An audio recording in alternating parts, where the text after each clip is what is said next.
Hi, my name's Mad Jack. I'm from Science Boffins. I'm going to give you a few tips how to make some really cool and interesting things with things you might find in your home. Right, now I'm going to show you how to make red plasticine. For this we're going to need the ingredients I have here on the table. I have a red wax crayon, make sure it is a wax crayon. Doesn't matter about the quality, I just used very, very cheap stuff. We're going to also use some neutral boot polish. Make sure it is neutral, otherwise it will overtake the colour of the crayon. And we're going to be using some petroleum jelly.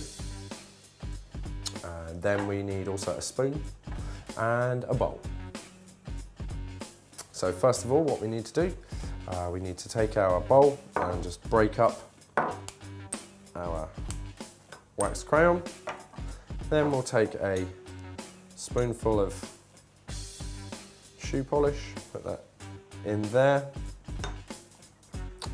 And then we need to heat that over hot water. You can't heat it directly, otherwise it will burn. Then later on, in order to keep it nice and flexible, we're going to be adding our petroleum jelly. Right, so we've got our boiling water down here, just heating up here. And I'm going to drop the bowl into the water and it's going to start heating up that wax and the boot polish. Right, so after a couple of minutes, the wax and the shoe polish will have melted. As you can see down here, we're almost there. So at this stage, we can just take a small teaspoon of the petroleum jelly. We don't need very much because we're not making a huge amount of plasticine.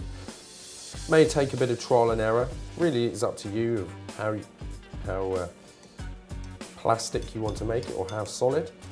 The petroleum jelly will mix very easily. And what I like to do, just to give the plasticine a bit more consistency and a bit of a less of a waxy texture, is to just add another teaspoonful or so of plain flour. Remember, plain flour. You can't use self-raising flour here, otherwise you will end up more with a cake. So we give that a mix in. You can see it doesn't matter, you don't need to sieve it, anything like that.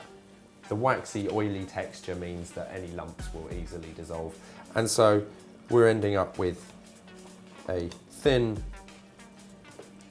liquid here. So now we've mixed in the flour, we can just gently and carefully take that out. And we're going to pour in to a little cup here. And then we're just going to put that in the fridge to cool down for about half an hour. Right, so we've allowed our red plasticine to cool in the fridge. We let it go for about half an hour. I noticed, I tested it earlier, you can see my finger mark in there. Even after 10 or 15 minutes, it's starting to get to the right consistency. So now, we just need to take that out with a spoon. Now, of course, you don't normally keep plasticine in the fridge, and even the stuff you buy would go kind of solid. So, and if you want to play with it, all you need to do, just warm it up in your hands. As you can see, has that lovely texture of plasticine. Now, if you're finding that it is a little bit too greasy, it's sticking to your hands too much, all you need to do, just pop the cup into a microwave for about 15-20 seconds, and you can add a little bit more flour. And then, once it's dried again, you'll find that it will be less greasy in texture. So that is how to make red plasticine.